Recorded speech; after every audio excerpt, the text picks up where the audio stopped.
பிதாவே, இந்த மகிமையான இந்த காலை வேளைக்காக உமக்கு ஸ்தோத்திரம். ஆம் கர்த்தாவே, மீண்டுமாக உம்முடைய சமூகத்திலே நாங்கள் வரும்படியாக ஒரு மாத பிறப்பை தந்து, இந்த மாத பிறப்பிலும் கர்த்தாவே உம்முடைய ஆலயத்திலே நாங்கள் நின்று கர்த்தாவே நாங்கள் சபையாக ஜனங்களாக ஒன்று கூடி உம்மை ஆராதிக்க, உம்முடைய வார்த்தையை கேட்க எங்களுக்கு கொடுத்த ஸ்லாக்கியத்துக்காக உமக்கு ஸ்தோத்திரம்.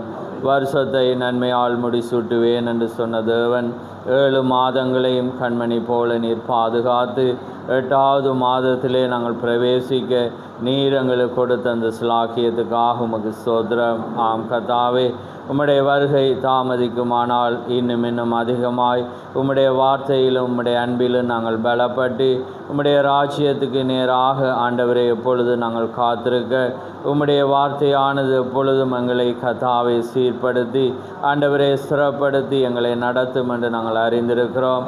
அதனால் உம்முடைய வார்த்தையிலே நாங்கள் வாஞ்சியாக ஆண்டவரே நாங்கள் ஏற்றுக்கொண்டு விசுவாசித்து உம்முடைய சமூகத்துக்கு வர அப்படிப்பட்ட வாஞ்சியை நீர் எங்களுக்கு கொடுத்த அந்த மகத்தான கிருபைக்காக உமக்கு ஸ்தோத்திரம். வந்த ஒவ்வொருவரையும் ஆசீர்வதியும், வராத ஒவ்வொருவரோடும் உம்முடைய கிருபை கூட இருக்கட்டும். திறக்க போகிற வார்த்தையை ஆசீர்வதியும், அந்த வார்த்தையிலே நீர் மகிமைப்படும், அந்த வார்த்தையை கொண்டு நீர் எங்களோடு இடைப்படும். யாவை உம்முடைய கரத்திலே தாழ்த்தி இயேசு கிறிஸ்து நாமத்தில் கேட்கிறோம். ஆமேன், ஆமேன். நாங்கள் நின்ற வண்ணமாகவே நாங்கள் கலாத்தியர் 6ஆம் அதிகாரத்துக்கு நாங்கள் திருப்ப போகிறோம். கலாத்தியர் 6ஆம் அதிகாரம் 263வது பக்கத்திலே 9ஆம் வசனத்தை மாத்திர நாங்கள் வாசிக்க போகிறோம். கலாத்தியர் 6ஆம் அதிகாரம் 9ஆம் வசனத்தை நாங்கள் வாசிக்க போகிறோம். 263 புதிய ஏற்பாடு. நன்மை செய்வதில் சோர்ந்து போகாமல் இருப்போமாக, நாம் தளர்ந்து போகாதிருந்தால் ஏற்ற காலத்தில் அறுப்போம். ஆமேன். யாவரும் அமர்ந்திருப்போம். ஆமேன். நாங்கள் பார்க்குற வேளையிலே நன்மை செய்வதில் சோர்ந்து போகாமல் இருப்போமாக, நாம் தளர்ந்து போகாதிருந்தால் ஏற்ற காலத்தில் அறுப்போம் என்று தேவனுடைய வார்த்தை அங்கே உரைக்கிறது. அதனாலே நாங்கள் தலையங்கமாக ஏற்ற காலத்தில் அறுப்போம் என்ற ஒரு வாக்குத்தத்த வார்த்தையை நாங்கள் தியானிக்க போகிறோம். அப்படியாக வேதத்திலே யாராவது அங்கே எதிர்பாராமல் தேவனுடைய நன்மைகளை செய்து கொண்டிருந்த ஜனங்கள் ஏற்ற காலம் என்று ஒன்று வரும்போது தேவன் அவர்கள் நன்மையானதை அறுக்க அவர் செய்தாரா என்பதை நாங்கள் இந்த சிறிது நேரம்தான் அதுக்குள்ளே நாங்கள் பார்க்க போகிறோம். ஆமேன். ஏனென்றால் எப்பொழுதும் தேவனுடைய வார்த்தையானது அது ஜீவனுள்ளதாயிருக்கிறது. விசுவாசிக்கிற ஒவ்வொருவனுக்கும் அது நிச்சயமாய் கிடைக்கிற ஒன்றாயிருக்கிறது. ஆமேன். விசுவாசம் இல்லாமல் தேவனுக்கு பிரியமாயிருப்பது கூடாத காரியம் என்று வேதம் சொல்லுகிறது. அப்போ அவர் விசுவாசத்தை தேவன் எதிர்பார்க்கிற தேவன். அப்போ அதனால் நாங்கள் தளர்ந்து போகக்கூடாது. வேதம் என்ன சொல்லுது? தளர்ந்து போகாமல் இருப்போமானால். ஆமேன். அப்போ நாங்கள் எப்பொழுதும் எந்த காரியத்தை செய்யும்போது நாங்கள் தளர்ந்து போகக்கூடாது.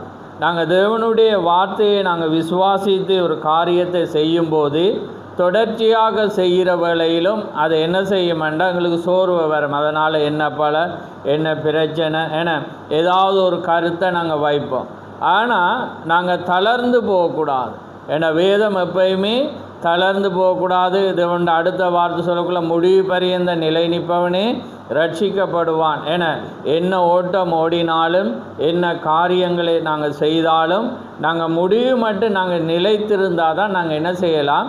ரட்சிக்கப்படணும். அதே போல தான் நாங்கள் எங்களுடைய ஆவிக்குரிய வாழ்க்கையிலும் நாங்கள் தேவனுடைய காரியத்தில் நாங்கள் தளர்ந்து போகாமல் தேவனுடைய நன்மைகளை நாங்கள் இப்போ கடந்த உவாச ஜெபத்தில் பார்த்த நாங்கள் நன்மைகளை குறித்தன.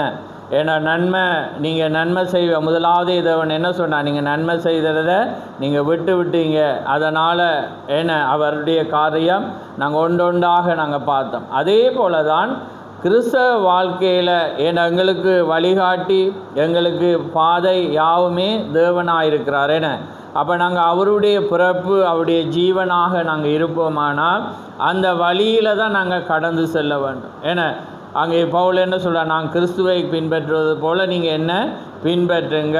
அப்போ எங்களுக்கு அடுத்த பிலிப்பியருக்கு அவன் எழுதுகிற வேளையில் அவன் என்ன சொல்கிறான், கிறிஸ்துவை ஏன்னா நாங்கள் கிறிஸ்துவே நாங்கள் முன்மாதிரியாக வைத்து நாங்கள் கடந்து செல்ல வேண்டும். அப்போ தேவன் ஒரு மனிதனுக்குள்ளாக இருப்பாரானால் அவன் தேவன் நடந்த வழியில் தான் அவன் என்ன செய்வான், செய்கிறவனாக இருப்பான். அதனால் நாங்கள் சுருக்கமாக நாங்கள் பார்க்க போகிறோம். இப்போ நீங்கள் அப்போஸ்தலர் 9ஆம் அதிகாரத்துக்கு நாங்கள் திருப்ப போகிறோம். நாங்கள் கடந்த இதில் தட்டிட்டு போனாங்க, இன்றைக்கு நாங்கள் ஆழமாக பார்க்க போகிறோம். சிறு காரியம் பாருங்கள், வாசிங்க 38 வாசி. யோப்பா பட்டணம் லித்தா ஊருக்கு சமீபமானபடியினாலே பேதுரு அவ்விடத்தில் இருக்கிறான் என்று சீஷர்கள் ரைட் இல்லை 36 வாசி. யோப்பா பட்டணத்தில் கிரேக்கு பாஷையிலே தொற்கால் என்று அர்த்தம் கொள்ளும் தபீத்தாள் என்னும் பெயருடைய ஒரு சீஷி இருந்தாள். அவள் நற்கிரியைகளையும் தர்மங்களையும் மிகுதியாய் செய்து கொண்டு வந்தாள். அந்நாட்களில் அவள் வியாதிப்பட்டு மரணம் அடைந்தாள். அவளை குளிப்பாட்டி மேல் வீட்டிலே கிடத்தி வைத்தார்கள். யோப்பா பட்டணம் லித்தா ஊருக்கு சமீபமான அது வேணா நீங்கள் கடைசியா இதை 39 மட்டும் வாசிச்சுட்டாமர். பேதுரு எழுந்து அவர்களுடனே கூட போனான். அவன் போய் சேர்ந்த பொழுது அவர்கள் அவனை மேல் வீட்டுக்கு அழைத்து கொண்டு போனார்கள். அப்பொழுது விதவைகள் எல்லாரும் அழுது தொற்கால் தங்களுடனே கூட இருக்கையில் செய்திருந்த அங்கிகளையும் வஸ்திரங்களையும் காண்பித்து அவரை சூழ்ந்து நின்றார்கள். ஆமென். ரைட், அமர்ந்துருங்க. அப்போ நாங்கள் இதை கடந்த காலங்களில் தபித்தாள் என்ற பேரில் நாங்கள் பார்த்தனாங்க. இப்போ பார்க்குற வேளையில் நீங்கள் பார்த்தீங்கன்னா என்னையா தொற்கால் என்ற ஒரு ஸ்திரீ என்ன செய்கிறாள் இருந்தால் அவள் தான தர்மங்கள் நற்கிரியில் செய்கிறதுல அவள் என்ன எப்படி சொல்கிற விசேஷித்தவளாக இருந்தால் அவள் யாருடைய சீசியா, பேதுருடைய சீசியா இருந்தாள். ஏன்னா அப்போ அப்படிப்பட்ட ஒருவள் இருக்கிற வேளையில் அவள் என்ன செய்தால் அவள் வியாதிப்பட்டு மரித்து போனதை நாங்கள் வாசிக்கிறோம். அப்போ வாசிக்கிற வேளையில் என்ன நடக்கிறதுன்னா அவளை குளிப்பாட்டி அவங்க என்ன செய்கிறாங்க, அந்த இடத்துல வைத்தாங்க. பேதுரு அந்த இடத்துல வர்றாருன்னு கேள்விப்பட்டு 2 மனிதர்கள் அனுப்புகிறாங்கன்றதை நாங்கள் பார்த்தனாங்க.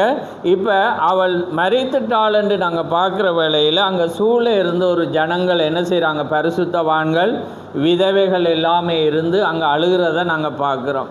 அப்போ அழுகிற வேளையில் பார்த்தீங்கன்னா ஏன் அவங்க அழுது கொண்டிருந்தாங்க, என்னத்தை காட்டி அழுது கொண்டிருந்தாங்கன்னு பார்க்குற வேளையில் அவள் யாராக இருந்தால் தன்னுடைய வீட்டில் அவளுக்கு ஒரு சிறு தொழில் செய்து ஒரு தேவனுடைய சீசராக இருந்து நடத்தினால் அந்த வேளையில் அவள் ஒரு தையல் மிஷினை வச்சு அவள் என்ன செய்கிறாண்டா விதவைகள் கஷ்டப்பட்ட ஜனங்களுக்கு எல்லாமே உடுப்பை தச்சு காரியங்களை செய்து கொண்டிருந்தாள் என்று நாங்கள் பார்க்குறோம் வேதத்தில். அப்போ பாருங்கள், அவள் ஒரு ஏழ்மையான ஒரு மனிதனாக இருந்தாலும் ஒரு ஸ்திரீயாக இருந்தாலும் தேவன் அவளுக்குள்ளாக கொடுத்த ஒரு சிறு காரியத்தை கொண்டு பாருங்கள் அவள் செய்த நன்மைகள். ஏன்னா தேவண்ட காரியத்தை செய்கிறதற்கு பெருசாக தான் இருக்கணும் சிறுசாக தான் இருக்கணும் என்றல்ல, எங்கிட்ட இருக்கிற அந்த உள்ளம் தேவனுடைய ஆவி தான் ஒரு நன்மையை செய்ய வைக்கிறதா இருக்குது. பாருங்கள், எந்த காரியத்திலும் செய்யலாம் என்றதுக்கு அவள் ஒரு எடுத்துக்காட்டு. ஏன்னா வேதம் என்ன சொல்லுகிறது, நன்மை செய்கிறவன் யாரால் உண்டாயிருக்கானா, தேவனால் உண்டாயிருக்கிறான். அப்போ பாருங்கள், முன்னுக்கே நாங்கள் பார்த்தனாங்க அவள் இன்ன இடத்துல வாழ்கிறாள், தான தர்மங்களையும் நற்கிரியலை செய்கிறதிலேயும் அவள் என்ன செய்தால் சளைக்காமல் செய்த ஒரு ஸ்திரீயாக இருந்தாள் என்று வேதம் எங்களுக்கு எழுதுகிறது. அப்போ அது மாத்திரமேல அவள் மரித்திருக்கிற வேளையில் பரிசுத்தவான்கள் உடுப்பு கொடுத்தவங்கெல்லாம் தங்களோட உடுப்பை கொண்டு என்ன செய்கிறாங்க, காண்பித்து என்ன செய்கிறாங்க, இப்படி அவள் உயிரோடு இருக்கும்போது எங்களுக்காக ஒவ்வொன்றை செய்து எங்களை நடத்தினாள் என்று அவங்க அழுகிறாங்கன்றதை நாங்கள் பார்க்குறோம். அதனால் என்ன நடக்கிறதுன்னு பார்க்குற வேளையில் இந்த தான தர்மங்கள் நற்கிரியலை செய்தபடினால தேவன் என்ன செய்கிறாருன்னா அவளோட மரணம் அவளை குளிப்பாட்டி அடக்கம் என்னக்குள்ளே படுக்க வச்சிட்டாங்க மேலறையில். அப்போ பேதுரு வர்ற வேளையில் அந்த விதவைகள் எல்லாமே அவனுக்கு காட்டி அழுகிறான். அப்போ அழுகிற வேளையில் அங்கே பேதுரு உள்ளே போய் தபித்தாலே எழுந்துருண்டக்குள்ளே என்ன நடக்கிறது, அவள் எழுந்து அங்கே வருகிறாள். அதே நேரத்தில் அவள் உயிரோடு உள்ளவளாக அந்த விதவைகளுக்கும் பரிசுத்தவான்களுக்கும் அந்த பேதுரு காண்பிக்கிறத நாங்கள் இப்போ இதிலிருந்து நாங்கள் என்னத்தை பார்க்குறோம்? என தளர்ந்து போகாமல் இருந்தால், என நன்மைகளை செய்கிறதில் சோர்ந்து போகாமல் தளர்ந்து போகாமல் இருப்போமாக. அப்படி இருந்தால் ஏற்ற காலத்தில் நாம் என்ன செய்வோமாம்? அறுப்போம். அப்போ பாருங்க, அவளுடைய வாழ்க்கையில் அவள் எதையும் எதிர்பார்த்து செய்தாலா? தேவண்ட ஒரு மனுஷியாக அவள் இருந்தபடினால அவள் என்ன செய்கிறான்னா நன்மை செய்கிறதில் அவள் சோர்ந்து போகையில். அப்போ பாருங்க, தான தர்மங்கள் எல்லாமே செய்கிறதில் அவள் இருந்தபடினால அவளுக்கண்டு ஒரு மரணம் வர்ற வேளையில் தேவன் என்ன செய்கிறாங்க? ஒரு உயிர்த்தெழுதலை அவர் கொடுக்கிற தேவனாக இருக்கிறார். அப்போ அது மாத்திரமல்ல, அவள் ஓகோண்டு வாழ்ந்தாளா? அவள் பெரிய ஒரு பணக்காரியாக இருந்தாலா? பாருங்கள், ஒரு சிறு வீட்டில் ஒரு சிறு தையல் மெஷினை கொண்டு வந்து பாருங்கள், அதன் மூலம் வர்ற வருமானங்களை கொண்டு உடுப்பு மாத்திரமல்ல தர்மங்கள் அவள் செய்தபடினால அந்த தர்மங்கள் என்ன செய்த? கர்த்தருடைய சமூகத்தில் எட்டினபடினால அங்கே பேதுரு வர்ற வேளையில் அங்கே ஒரு உயிர்த்தெழுதல் உண்டானது. ஆமேன். அதே போல தான் தேவன் எங்களுடைய வாழ்க்கையில் தேவன் எந்தெந்த நிலையில் எங்களை வச்சிருந்தாலும் நாங்கள் அந்த வண்ணமாக நாங்கள் இருப்போமானா தேவன் ஒரு நாளில் ஏற்ற காலத்தில் நாங்கள் நன்மையானதை அறுக்கும்படியாக அவர் செய்கிற தேவன். ஆமேன். நாங்கள் என்ன செய்கிறோம்? இருந்தால் தான் கொடுப்போம், ஏன்னா அதிகமாக இருந்தால் தான் அதில் எக்ஸ்ட்ராவை கொடுப்போம். ஏன்னா இப்படியான தன்மையில் நாங்கள் வளர்க்கப்படுகிற வேளையில் நாங்கள் ஏற்ற காலத்தில் நன்மையை அறுக்காத வண்ணம் இன்றைக்கு எங்களுடைய ஜீவியங்கள் கடந்து போகிறது. அப்படி இருந்தாலும் பரவாயில்ல எங்களுக்கு, ஏன்னா நாங்கள் ஆனால் அது எங்கே போகாமல் தடுக்கும்? தேவண்ட ராஜ்யத்தை. அது மாத்திரமில்லை, ஏசாயா 1ஆம் அதிகாரத்தில் என்னத்தை பார்த்தோம்? எங்களோட ஜெபங்களோ என நாங்கள் பண்ணுற காணிக்கையிலோ என நாங்கள் செய்கிற ஜெபங்கள் என ஆராதனை எல்லாமே தேவனுக்கு எப்படி இருக்கா? அருவருப்பாக இருக்குது. எனக்கு வேணாமண்டே அவ சொன்னேன். ஏன்னா ஒரு கிறிஸ்தவனுடைய வாழ்க்கையில் இந்த நன்மையை செய்கிற காரியங்கள் ஒரு மனிதனுக்குள்ளே இருக்க வேண்டிய ஒன்றாயிருக்கிறது. ஆமேன். இது வாக்குத்தத்தமாக இருக்கப்படி நாங்கள் அடுத்து அதே அதிகாரத்தில் அப்போஸ்தலரில் 10ஆம் அதிகாரம் நீங்கள் எடுக்க வேணாம், அதை வாசிங்க. 2வது வசனத்தை வாசிங்க. அப்போஸ்தலர் 10:2. அவன் தேவ பக்தி உள்ளவனும் தன் வீட்டார் அனைவரோடும் தேவனுக்கு பயந்தவனுமாய் இருந்து ஜனங்களுக்கு மிகுந்த தர்மங்களை செய்து எப்பொழுதும் தேவனை நோக்கி ஜெபம் பண்ணி கொண்டிருந்தான். ஆமென். இப்போ 4 வாசிங்க. அவனை உற்று பார்த்து பயந்து, ஆண்டவரே என்ன என்றான். அப்பொழுது அவன், உன் ஜெபங்களும் உன் தர்மங்களும் தேவனுக்கு நினைப்பூட்டுதலாக அவர் சந்நிதியில் வந்தட்டி இருக்கிறது. ஆமென். இப்போ 31 வாசிங்க. அதே இதில் 31. கொர்நேலியுவே, உன் ஜெபம் கேட்கப்பட்டது, உன் தான தர்மங்கள் தேவ சந்நிதியில் நினைத்தருளப்பட்டது. ஆமென். அப்போ பாருங்க, என்னையா இப்போ நாங்கள் இங்கே பார்க்குற வேளையில் யார்? கொர்நேலி ஒரு பிரஜாதி, ஒரு மனிதன். ஏன்னா ஆனால் அவன் என்ன செய்கிறான்டா தேவனுக்குள்ளாக என்ன செய்கிறான்? ஏன்னா பயந்து ஏன்னா தண்ட குடும்பத்தை தேவ பக்தி உள்ள மனிதனாக நடத்தி தான தர்மங்களை புண்ணியங்களை செய்கிற ஒரு மனிதன். அப்போ தேவதூதன் எதை நினைப்பூட்டுறான்? கொர்நேலியுவே, உண்ட தான தர்மங்கள் தேவனுடைய சமூகத்தில் என்ன செய்துதான்? எட்டினது, நினைப்பூட்டினது என்று அவன் என்ன செய்கிறான்? சொல்கிறத நாங்கள் பார்க்குறோம். அப்போ பாருங்கள், இவனும் பாருங்கள் ஒரு தேவனுடைய மனிதனாக இருந்தபடினால இவன் ஜெபிக்கிற ஒரு மனிதன், ஆவிக்குரிய ஒரு மனிதனாக இருக்கிறபடினால் யார் எங்கள் மத்தியில் இருக்கும்? பரிசுத்த ஆவி. என தேவன் ஆவி இருந்தால் நாங்கள் இப்படிப்பட்ட காரியங்களை நாங்கள் செய்கிறதில் சிறந்தவர்களாக இருப்போம். ஏன்? தேவன் ஆவி இல்லாதபடினால தான் இன்றைக்கு கிறிஸ்தவர்களுக்குள்ளாக ஒரு சுயநலம் இருக்கிறத நாங்கள் பார்க்குறோம். தானும் தண்டை பாடும் என்றதில் தான் இன்றைக்கு 100%. அது இந்த சபை மாத்திரமல்ல, முழு உலகத்திலே இன்றைக்கு கிறிஸ்தவுடைய வாழ்க்கை என்ன? நாங்கள் ஏதாவது ஒன்றில் நாங்கள் சம்பாதிக்கிறோம். ஏன்னா அப்படிப்பட்ட ஒரு காலம் தானே, பிஸ்னஸ் யுகம். என இன்றைக்கி பார்த்திங்கன்னா ஏதாவது ஒன்றில் போட்டால் அது ஒரு பலன் வர்ற மாதிரி தான் நிறைய ப்ரொஜெக்ட் இருக்குண்டை. அப்போ அதனால் ஜனங்கள் என்ன செய்கிறாங்கன்னா அதுதான் மைண்டாக இருக்குது. ஆனால் அவங்க இந்த பூமிக்குரிய காரியத்திலே தங்களோட சிந்தையை வைக்கிறாங்க. ஆனால் அங்கே இருக்கிற அந்த பலன் வந்து அவங்களுக்கு விளங்குது. ஏன்னா அது வந்து அவங்கள தேவண்ட ராஜ்யத்துக்கே வழி நடத்தாமல் அவங்க கேட்குற ஜெபங்கள் கேட்கப்படாத வண்ணம். ஏன்னா நாங்கள் பார்த்தோம், அது எல்லாமே தேவனுடைய கட்டளை. ஏன்னா நாங்கள் இந்த பூமிக்கு தீக்கரிசி சொல்கிறேன், நாங்கள் இந்த பூமியில் நாங்கள் உப்பாக இருக்கும்படி மற்றவனுக்கு நன்மை செய்யும்படி தான் தேவங்களை வச்சார். அப்போ ஆனால் அது இல்லாமல் நாங்கள் நடக்கிற வேளையில் மற்றவனுக்கு உதவி செய்கிற ஒருவனை விசாரிக்கிறதில்ல. ஏன்னா அவனை போய் ஒருக்கா சந்திச்சுட்டு அவங்களோட காரியமே இன்றைக்கி ஜனங்கள் முடிச்சென்ற ஒரு கட்டத்தில் இருக்கிறான். ஏன்னா அல்லது ஒரு மனிதனை ஒரு நாள் விசாரித்தா காணுமன். ஆனால் அவனை ஒரு வழிக்குள்ளாக ஏன்னா தப்பி போன மார்க்கத்திலிருந்து அவனை திருப்பி கொண்டு வரத்தக்கதான் அந்த ஆத்தும பாரமோ காரியங்களோ ஜனங்களுக்குள்ளே என்ன இல்லாமல் போயிட்டு. அப்போ இல்லாமல் போகிறண்டா அது அவர்களுடைய பிழையல்ல, ஜெபங்கள் என வேத வாசிப்பு எல்லாமே குறையக்குள்ள யார் இல்லாமல் போயிடும்? தேவன் இல்லாமல் போயிடும். ஏண்டா வேதம் வாசித்தாதான் தேவன் வருவேன். ஏன்னா அவர் வார்த்தையில் தான் தேவன் இருக்குது. அப்போ தேவன் எங்களுக்குள்ளே வரணுமெண்டா நாங்கள் இரவும் பகலும் தேவனோட வார்த்தையை தியானிக்கணும். வேத வாசிக்கிற வேளையில் தான் அவர் வருவேன். அவர் வந்தால் தான் மற்றவனை சிந்திக்க. ஏன்னா நித்திய ஜீவன் என்பது பிறனுக்காக வாழ்வு. எங்களோட பிள்ளைகளை நல்ல நிலைக்கு வளர்க்கவோ, ஏன்னா எங்களோட காரியங்களை எங்களோட வீட்டு காரியங்களை செய்யவோ நித்திய ஜீவன் தரையில். ஏன்னா இந்த பூமியில் இருக்கிற எல்லாமே அழிஞ்சாலும் நாங்கள் அழியாத நித்திய ஜீவனை நாங்கள் பெற்றுக்கொள்ளணுமெண்டா இதை நாங்கள் செஞ்சு தான் ஆகும். புரியுதா அவங்களுக்கு? ஏன்னா இதில் பூமியில் நாங்கள் எங்களோட பிள்ளைகளை நாங்கள் கண்மணி ஏன்னா கண்ணும் கருத்தாக நாங்கள் பார்த்தாலும் காரியங்களை செஞ்சாலும் என்ன நடக்க போகுது? அதனால் தேவனங்களை அங்கே கொண்டு போகிறார் இல்லை. தேவன வேதம் வாசிக்க நேரமில்லை. பார்த்தீங்கன்னா அவர கட்டளை உபாகமத்தில் இந்த நன்மைக்கு சொல்லப்படுது, நீ அவருடைய கட்டளையின்படி நீ நடந்தாதான் உனக்கு பிற்காலத்தில் தேவன் நன்மையை செய்வார். அப்போ நாங்கள் அதிலே இருக்கிறதுனால நாங்கள் என்ன செய்யப்படையலாது போகாது. நாங்கள் செய்கிற காரியங்கள் தேவண்ட சன்னிதானத்துக்கே போகும். அப்போ கொர்நேலியு தூதன் அழைக்கக்குள்ளே என்ன சொல்கிறான்? கொர்நேலியுவே உண்ட தான தர்மங்கள் என்ன செஞ்சிச்சான்? அங்கே தேவனுடைய சன்னிதானத்திலே வந்து எட்டினதுண்டு வேதம் சொல்லுற. அதனால் உன் ஜெபம் கேட்கப்பட்டது. அப்போ பாருங்கள், ஏசாயாவோட பொருத்தி பாருங்கள். ஏன் ஜெபத்தை வேணாமன்ற தேவன்?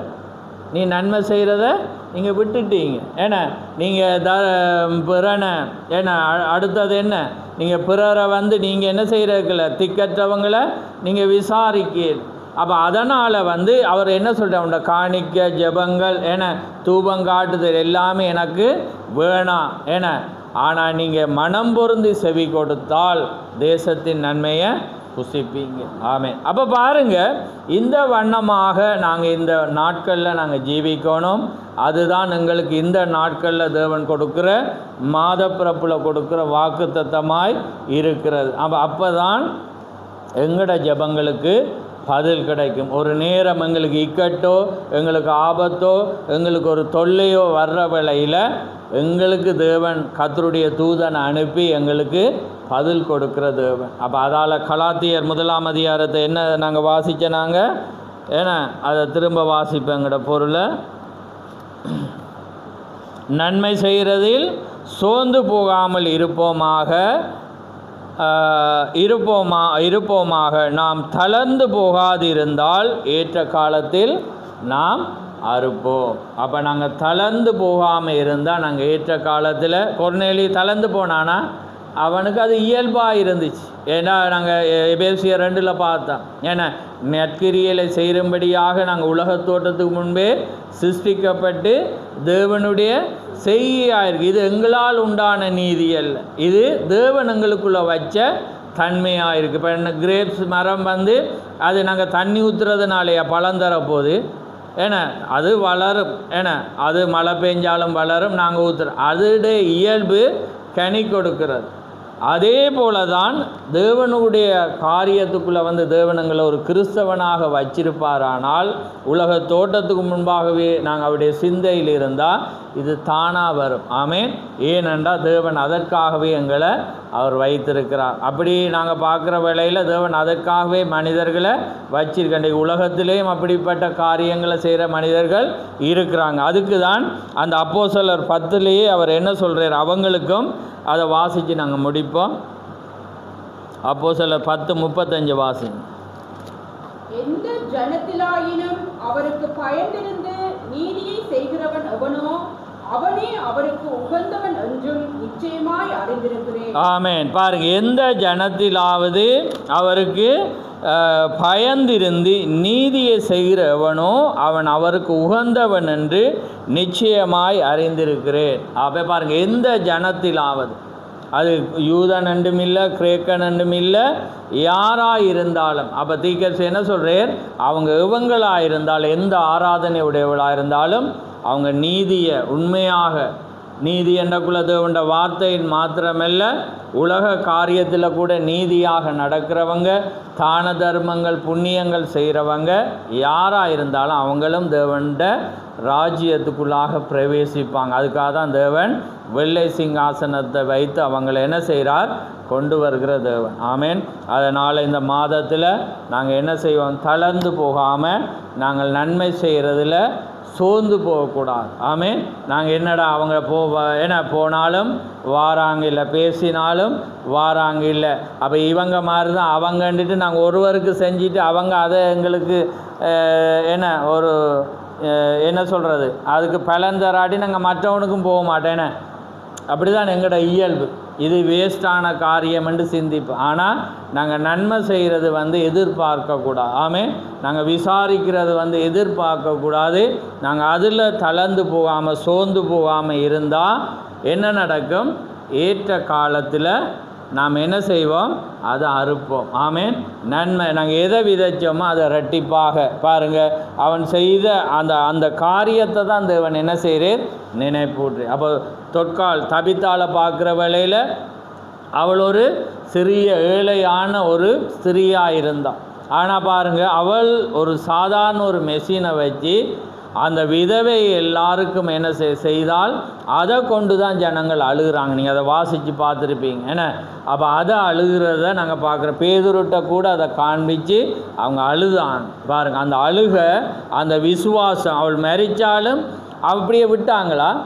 இல்லை, அவங்களுக்கு தெரியும் பேதுரு அந்த பட்டணத்தில் வாராருன்றோன்னு அழைச்சிருக்கிற வேளையில் அவருடைய தான தர்மங்கள் என்ன நடந்தது, பேதுரு அவளை தபித்தாலே எழுந்திரண்டக்குள்ள தேவன் அந்த தான தர்மங்கள், அந்த நீதி, அவளுடைய காரியத்தின் நிமித்தம், உண்மையின் நிமித்தம் தேவன் ஒரு உயிர்த்தெழுதலை கொடுத்தார். அதே போல் என்னுடைய வாழ்க்கையிலும் உங்களுடைய வாழ்க்கையிலும் நாங்கள் செய்யணுமெண்டா நாங்கள் நன்மையை செய்ய பழகணும். ஆமேன்.